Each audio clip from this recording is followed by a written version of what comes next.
You may proceed. Thank you. Good morning, judges. Richard D'Amico, Daytona Beach, Florida, representing the appellant Tony Blanton. I know that this is a relatively small case, but it's pretty big for Mr. Blanton. He's 100% disabled through Social Security, as a matter of fact. He had lymphoma in 1999, which required chemotherapy and radiation. He lost his thyroid because of the radiation. Then he contracted MS. He's been on Social Security disability continuously.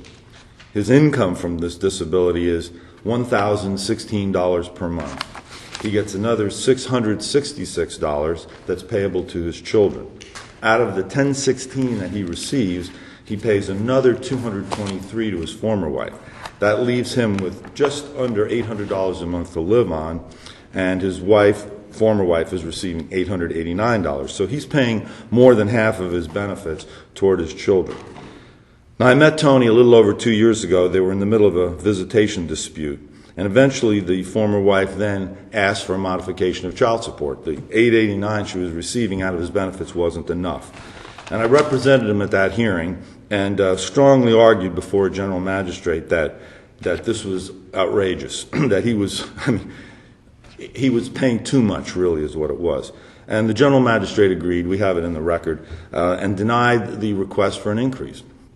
Well, 62 days later, they filed a second supplemental petition. It's worded a little bit differently, but essentially it asked for more child support to pay for some tutoring, and that was the same tutoring that they had brought up at the initial proceeding. They also didn't even file a financial affidavit when they filed that second petition, and the rule requires the filing of a financial affidavit, because theoretically they have to show a change of circumstances from the date of the court order, which was July 24th, until the date of the filing, and there wasn't anything like it, really.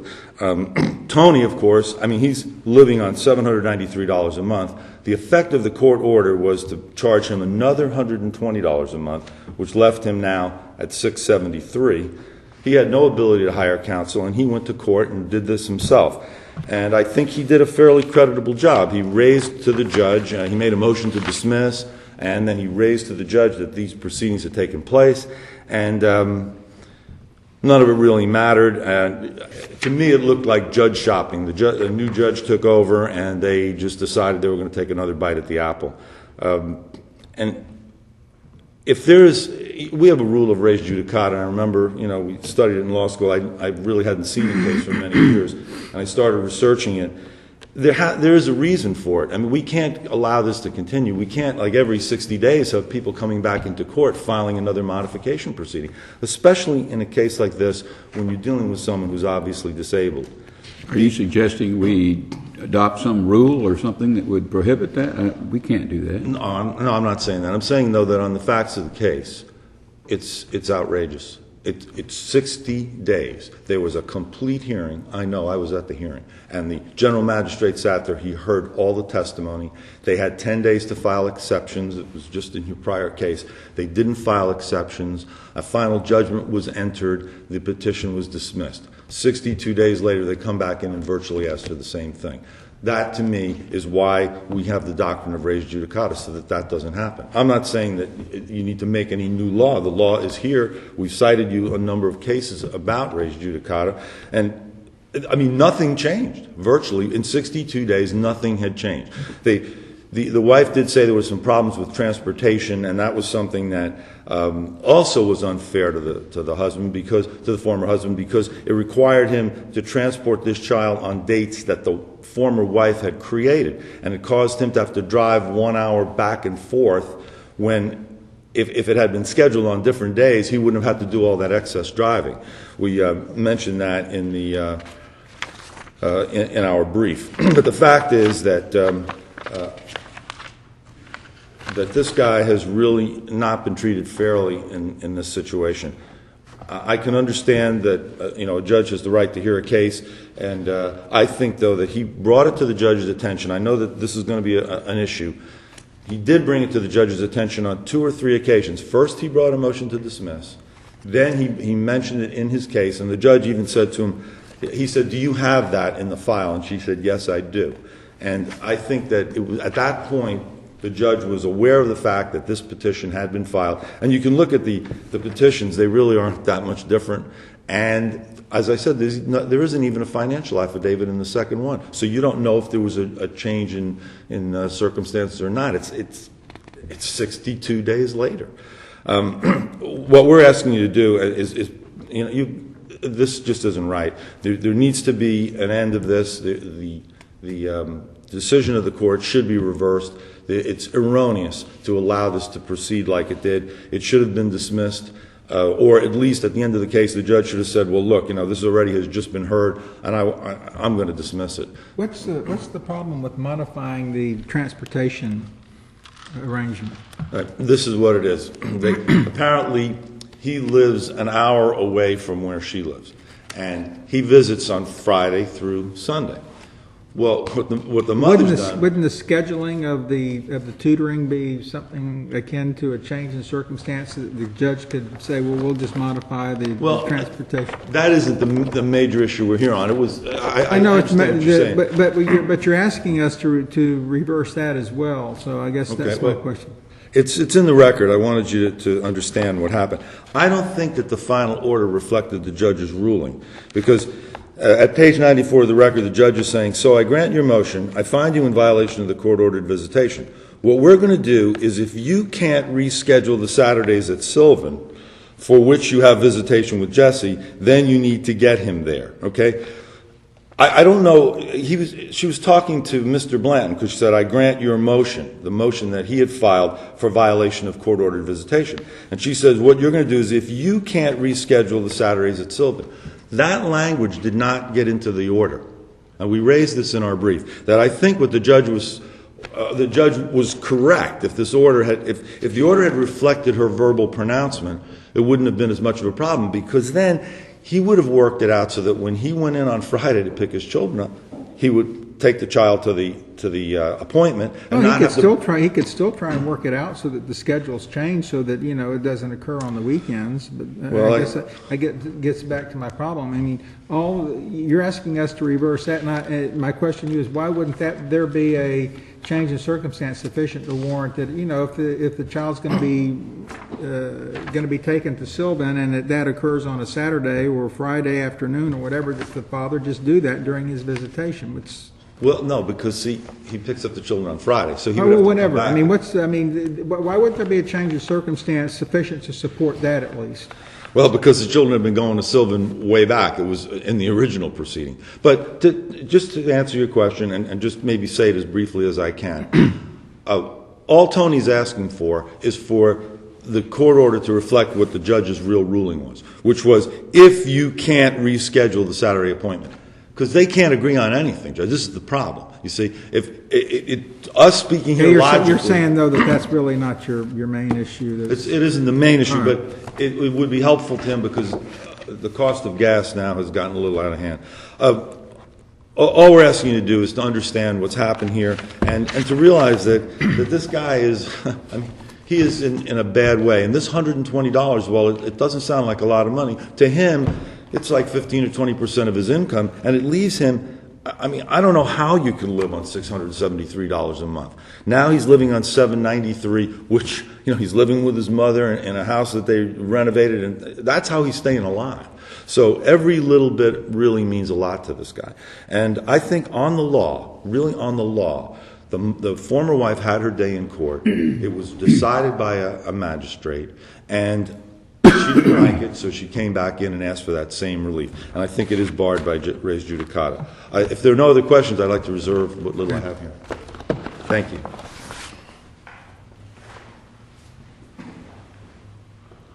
Forgive me if I'm slow. That's okay. I move so fast. I'm slowing down myself, so sympathy for you. If the court please, I'm Louis Osinski representing the appellee. As I understand the appellant's argument, essentially it is, I have an incurable disease. It prevents me from doing things when I want to. Everybody should have mercy on me because I'm on minimum amounts here. And because I didn't have a lawyer when I started, I shouldn't be held responsible for what I did in the course of it. What were the change in circumstances that were presented from the the first hearing to the hearing on the motion. What were the change of circumstances that would warrant the order that we're reviewing here? The principal change of circumstances was her work schedule, that is the mother's, the appellee's, the former wife, I'll get the right word in a minute.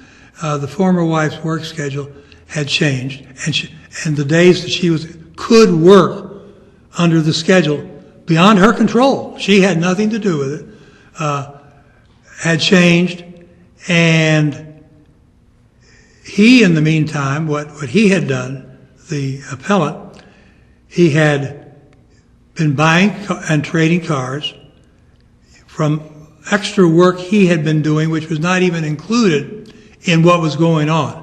The combination of those things.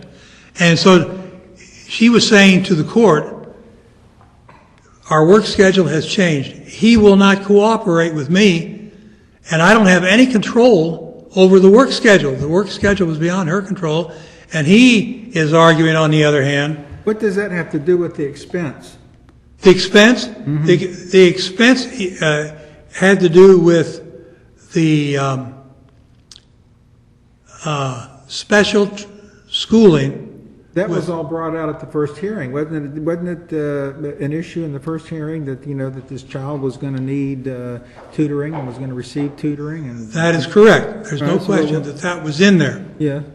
But the combination of these things was going on. All right, well, she changed. There was a schedule change. So how does that affect the fact that he's ordered to pay the extra amount? It has nothing to do with the extra amount, except that everything she tried to do to adjust that with him.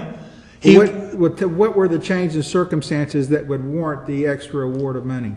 The only thing that was doing there was she had the additional expense for the schooling. But well, I thought I asked that before. That was brought out at the first hearing, wasn't it? All that was considered before, wasn't it? There may have been some reference to it. I can't tell you right off from memory. You're telling me that was a new issue that was brought up in the motion, and that had not been considered before? Well, we filed a supplemental petition. Right. And in that supplemental petition, we specifically identified, whereas in the original petition, we talked about increase in expenses, and we had increased expenses. He was, on the other hand, arguing about that.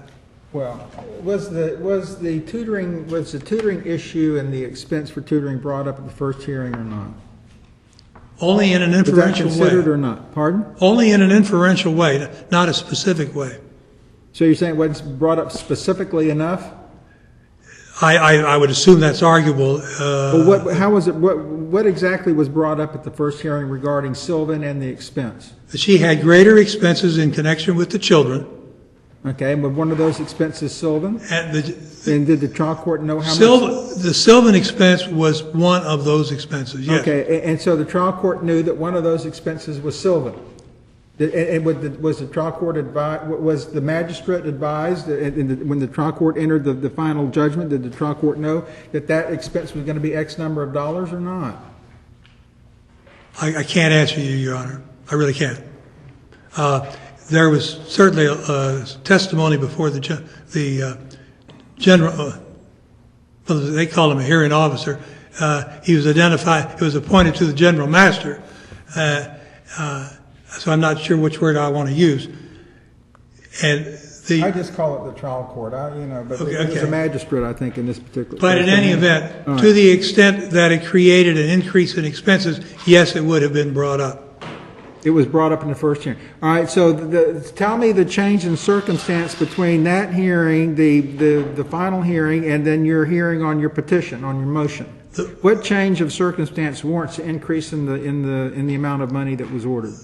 The change in circumstances, the parties were arguing over how to handle the visitation and the increased expenses for the child.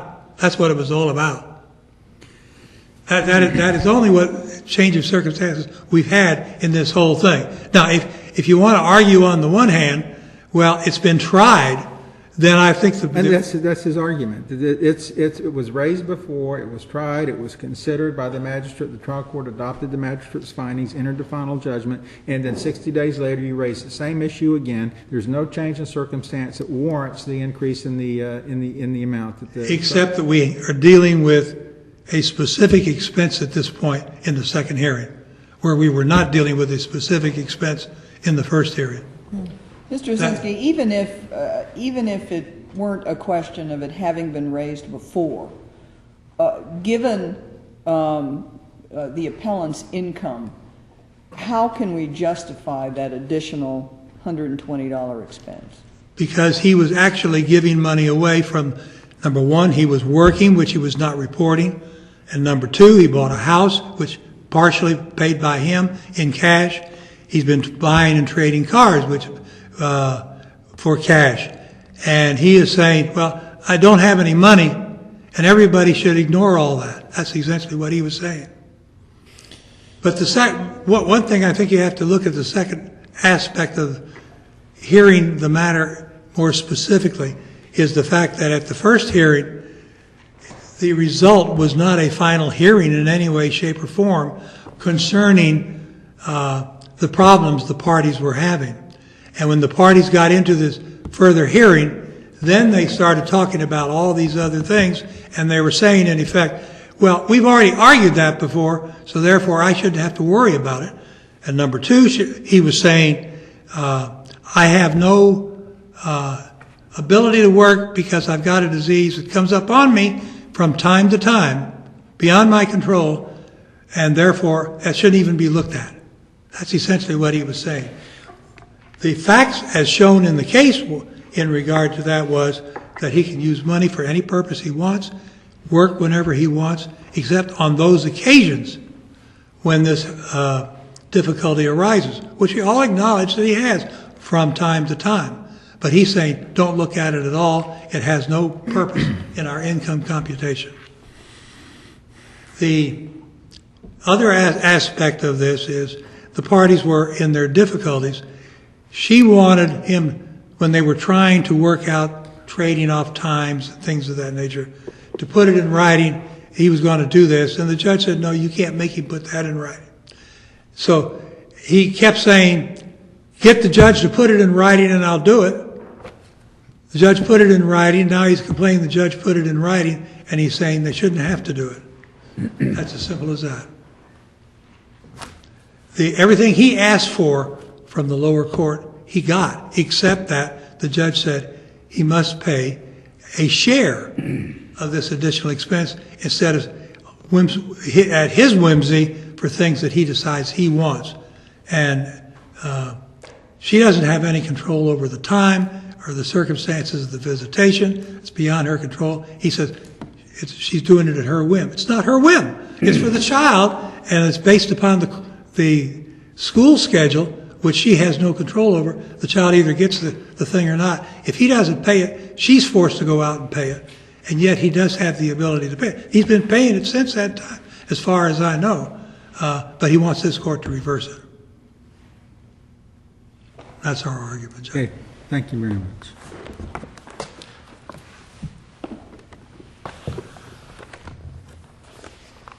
You got 10 minutes left. Yes, thank you. I hope it won't be that long. I'd just like to respond to the one issue about what was raised at the original hearing. In the transcript of the original hearing, page 13, it's right in there. Do you pay for Jonathan's education because he's got ADD and for extra schooling too?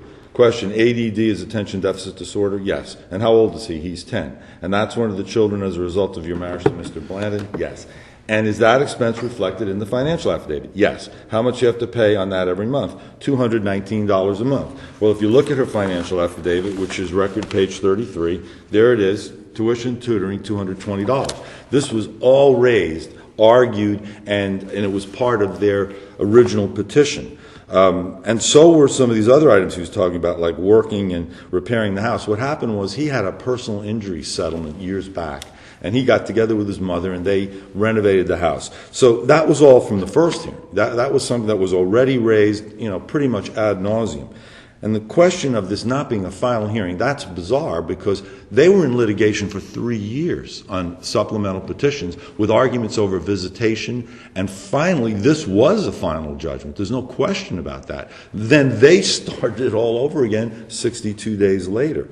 So, you know, and something about this not being a specific expense, the specific expense is right here in the transcript and in the financial affidavit. And as I said, under the rules, there is no new financial affidavit. If they had filed a new financial affidavit, it would have looked exactly the same because within that 62 days, nothing changed. Also, you know, lastly, this tutoring thing, I mean, you know, when a person is at this kind of income level, maybe there's another alternative, you know, rather than, you know, saddling him with this tutoring. Maybe there's another tutor they could have gotten a little, you know, there might have been other situations. By taking this money away from this guy, you're leaving him with $673 a month, and that just it makes it impossible for him to live. So I think we've shown that this issue was litigated, and I'd ask you to at least reverse on that issue and take a look at what I said about. On page 94 of the record, the judge does talk about rescheduling that Saturday, which would be very helpful. Thank you, judges. Okay, thank you both very much.